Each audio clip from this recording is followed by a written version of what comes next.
Hello, welcome to another episode of Stoic Conversations. My name is Michael Tremblay, and today is another solo episode where I'll be focusing on a deep dive into one specific exercise of Stoicism, and that's the exercise of circumscribing the present.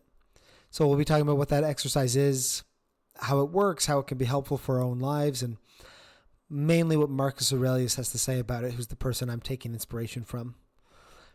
I wanted to do this episode because this is one of those exercises that I find personally really powerful and helpful and effective in my own Stoic journey, but it's one that I didn't come to or start using until relatively late.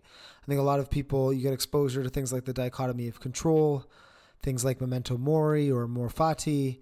These are quite popular, but circumscribing the present is something that's been really, really helpful for me. But maybe gets a little bit less attention. So what is circumscribing the present? Well, this is an exercise called out by the academic and scholar Pierre Hadot. He talks about it as one of the key Stoic spiritual exercises. When we talk about these exercises in general, Hadot calls them spiritual exercises. That's what I focused on. What my master's thesis on was this idea. But they're really just these exercises of self-transformation.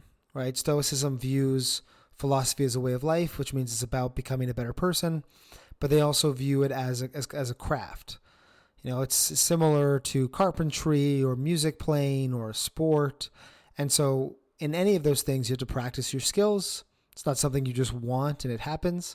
So to live well, you need to train. You need to develop your skills of living well. And those are the spiritual exercises, the things that, instead of developing your muscles, they develop your spirit. In Hadot's phrase, you might say that also your character, if we wanted to avoid using that term spirit. And so circumscribing the present is one of those. And Marcus Aurelius writes this, provides an example of it in the Meditations, Book 12, Chapter 3, where he says, if you apply yourself to living only that which you are living, in other words, the present, then you can live the rest of your life until your death in peace, benevolence, and serenity. And again, in Book 3, he reminds us of the same kind of thing. He says in Book 3, Chapter 10, forget everything else. Keep hold of this alone and remember it. Each of us lives only now. This brief instant. The rest's been lived already or is impossible to see. So what we take from both of those practices is that the key idea of circumscribing the present is to live in the moment. It's to focus only on the present moment. As Marcus says, the rest has already been lived or is impossible to see. And I think of this in some ways as like a variation of the dichotomy of control. Because when we think about the dichotomy of control, which is this idea that some things are up to us and others aren't, and we should focus on the things up to us, often we start almost naming like nouns, like, okay, well, your career is not up to you, so you shouldn't focus on that. But your choices around your career are up to you. You know, how deftly you navigate your professional challenges are up to you. So actually focus on that. Don't focus on, the title or the external thing, but focus on how you address it and approach it, because that's up to you. In a sport, whether or not you win, your team wins, it's not up to you. Lots of other things going on, lots of variables, but the choices you make during the game, those are up to you. And so when we do the dichotomy of control, we often think about it as kind of, the types of objects. Object A is up to you, object B isn't up to you. And I think of circumscribing the present as almost the same exercise, but you apply it to really scale rather than content, or scale rather than objects. So my choices in the moment are up to me. I want to pay attention to the present moment because that is the thing that's up to me and how I act to, and how I respond to it. But my choices in the past are not up to me. And what I will experience and do in the future is not up to me.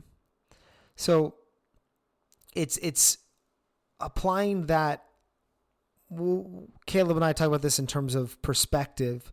It's what you choose to keep in the front of your mind, what you choose to give attention to. It's applying that perspective instead of to, well, a subsection of objects, actually a subsection of time, the present moment. And that for me is the key to circumscribing the present. That's what the exercise is.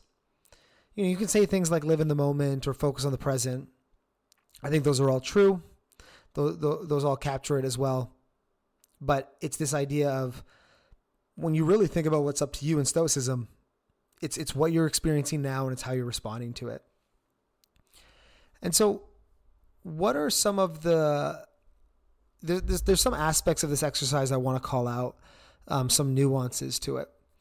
But before I get into that, I'll just read the Marcus's quote one more time with that context in mind. So again, he says, if you apply yourself to living only that which you are living, in other words, the present, then you can live the rest of your life until your death in peace, benevolence, and serenity. And again in Book 3, forget everything else. Keep hold of this alone and remember it. Each of us lives only now, this brief instant. The rest's been lived already or is impossible to see. So again, focusing that attention now, not on the past or the future. So 3 things I want to call out about this exercise that add some nuance to it. And I think it's how it has to do with the bearability of moment-to-moment living, uncertainty, and then this exercise of decomposition. So starting with bearability, for me, the first main advantage of circumscribing the present is that no single moment is unbearable taken as a single moment. It's a way of making almost any situation endurable, something that you are able to persevere through because you're looking at it as one step at a time, one foot in front of the other, instead of looking at, wow, I've got this huge mountain to climb and being almost psychologically intimidated or broken by that. You're really just putting one foot in front of the other. And this is something Marcus calls out in Meditations, Book 8, Chapter 36. He says, don't let your imagination be crushed by life as a whole. Don't try to picture everything bad that could possibly happen. Stick with the situation at hand and ask, why is this so unbearable? Why can't I endure it? You'll be embarrassed to answer. Then remind yourself that past and the future have no power over you, only present. And even that can be minimized. Just mark off its limits. I mean, wow, what a powerful passage. Here you're seeing that same metaphor I made of don't let your imagination crush you by imagining your whole life. Don't imagine all the things that could go wrong, anything that could go not the way you want it to. Stick with the current moment. And if you stick with the current moment, he has this line, ask yourself why it's so unbearable and you'll be embarrassed to answer. I think because his point is just that it is bearable. Right? Maybe you're really tired right now from work. Maybe you're really stressed about something, but that stress is coming from imagining the moment outside of the present one and the implications of what's stressing you, the implications of what that might have to do with the rest of your life, how it might impact your future. But in that actual moment, sitting here listening to this, not even day to day, but moment to moment, right? Talking about circumscribing maybe 5 minutes, then a minute, then just literally just the moment. Those are always bearable. We can always move moment to moment. We can always endure at a single time point. It's only when we begin imagining that extending out further that it becomes unbearable. I think about this a lot in terms of sport as well, in terms of exercise.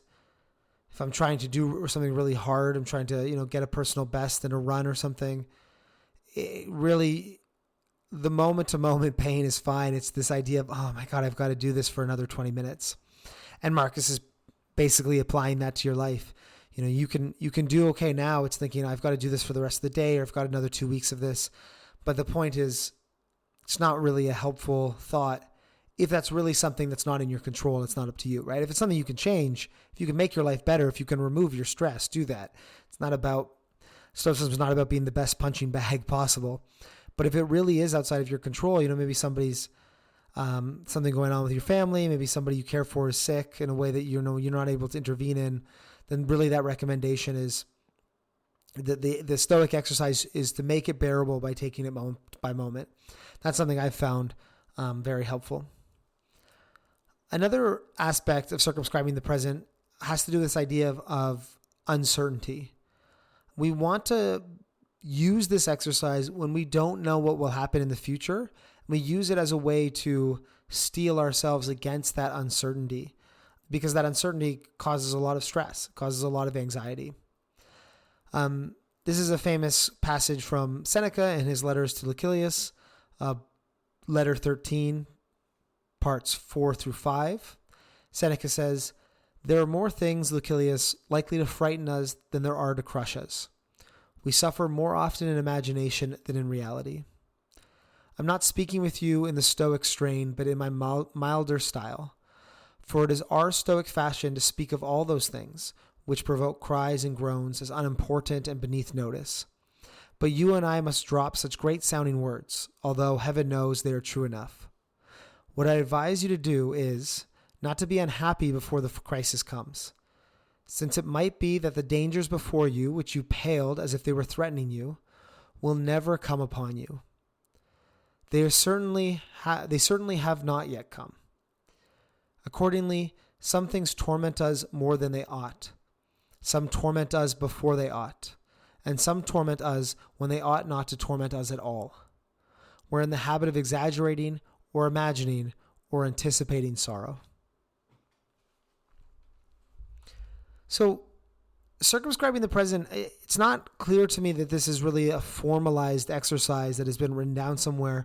We're more calling attention to patterns between exercises or strategies that the Stoics are calling out. And here Seneca is recommending the same thing that Marcus is recommending, but he's more doing it about the anxiety about the future. His point is, we feel anxious because we don't know what's going to happen. And Seneca's calculus is simple. You want to suffer the exact right amount.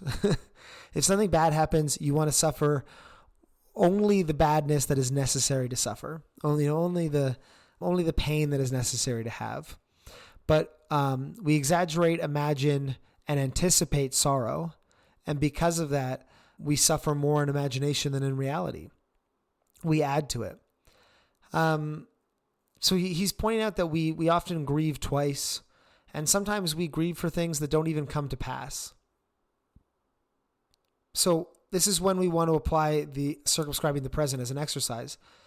We want to stop thinking about the things that could happen in the future. Again, especially in ways that are not preventable or anticipatable. And if we do think about them, we want to think about them practically and logistically, right? How can I intervene on these things? Not, well, I'm so scared about this, or this is such a bad thing, or I'm so upset that this is going to happen.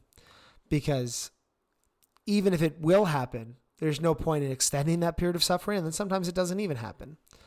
We think about this, everybody has examples of this in their own life, going through periods of change or uncertainty. We want to really just take the things as they come and address them as they come. And so that's the other application of circumscribing the present, is this idea of uncertainty. Another aspect of circumscribing the present connects with the exercise of decomposition. Decomposition is something I talked about before. It's something that Marcus Aurelius advocates for. It's where we view life in hyper-realistic terms or descriptive terms. So Marcus talks about going to a festival or a banquet, and, it's just cooked animal flesh on a table, right? It's like, you don't think of this, somebody's brought this fancy bottle of wine, like, wow, this means I'm so important, or I've made it, or I'm hanging out with very special people, I'm such a big deal. Instead, it's just like, no, this is like fermented grape juice. It's this exercise of describing things really literally, which can both humble you and can stop you from getting caught up in these kind of stories or narratives, which can be harmful. And I think we can think of circumscribing the present as a way to apply decomposition to time. So Marcus says in Meditations, Book 2, Part 14, "The longest lived and those who will die soonest lose the same thing. The present is all that they can give up, since that is all you have, and what you do not have, you cannot lose. So if we described life descriptively, if we apply decomposition to life, it would be a series of present moments, a continuous present. And so that's all you have to gain or lose. Anything above or beyond that is a composition of our own creation. So right now, I'm at home, I'm recording this episode, and this is what I'm living. And I will continue to live a series of present moments, and that will be my cumulative experience of life until I die. And when we start adding these other stories of, I'm going to live to this age, and I'm going to enjoy my retirement, and I'm going to, have achieved this in my career, or I'm going to have these kinds of relationships and travel the world and make a name for myself and do these things. When I start imagining that kind of future, and then, this is kind of a sobering thought, because Marcus is talking about death here. He's saying when you die, if you die prematurely, you're not really losing that future, because you're only losing the present moment. You're only losing that moment now as you have it. And so everybody, when they die, they face really the same kind of loss, which is they lose the current present moment they're experiencing. It's an intense approach to the fear of death, but it's that same kind of idea of when I fear death, I fear losing the future. And the Stoic advice here is, with circumscribing the present, is that, the future is uncertain. You don't have the future yet. You just have the present moment. And so that should mitigate the fear of death. But I think we can apply that to other things too, right? If we're really upset about losing a relationship or a career or any sort of change in our life, we're often grieving or stressing about the opportunity that we've lost, the future that could have been. And Marcus's point would be, well, if you applied circumscribing the present, you haven't really lost the future, because you only really have this perpetual current moment. And that moment, it could be something else. It will change. It could be something just as good. You don't really know yet. You can't really bank on that thing that you feel that you've lost. That's a mistake to make, which is a cool way of thinking about it. I think of how, a lot of our stress goes away if we just think of life as a set of continuous moments. And so when something changes in our future, we haven't really lost anything, so much as the current moment has shifted, so to speak. So those are some aspects of circumscribing the present. I hope you find it useful, like I do. To end things off, I'll go back to Marcus's original quote. With this context in mind, now that we've broken into it, we've talked about how it can help with bearability. If you're living moment to moment, then you can really push through a lot. You can really endure a lot, because moment by moment, life is never quite that bad. And even if it is really bad, it's still going to be less bad than if you viewed it over a week or, a period of months if you're going through a hard time. It helps with uncertainty. So I think it helps with dealing with this idea of the future, when the future is something that's bringing us stress. And then I also talked about decomposition, which is really about dealing with, I think, these stories we tell ourselves about how great the future is going to be, the stories we tell ourselves about how we're missing out on so much. If we, in Marcus's case, he's lived in the Roman Empire, so it's kind of a more intense time. He's talking about dying young. But anytime we feel like we've lost out on something, we've missed an opportunity, really that's losing sense of the present as well, losing track of really what life is, which is a series of present moments which we still have the ability to influence and determine. And so with that in mind, I'll go back to Marcus's quotes from the beginning. So again, this is book 12, part 3. He says, if you apply yourself to living only that which you are living, in other words, the present, then you can live the rest of your life until your death in peace, benevolence, and serenity. And again at book 3, part 10, forget everything else. Keep hold of this alone and remember it. Each of us lives only now, this brief instant. The rest's already been lived or is impossible to see. Thanks for listening to Stoic Conversations. If you found this conversation useful, please give us a rating on Apple, Spotify, or whatever podcast platform you use, and share it with a friend. And I'd like to thank Michael Levy for graciously letting us use his music. Do check out his work at ancientlyre.com. And please get in touch with us at stoameditation.com if you ever have any feedback or questions. Until next time.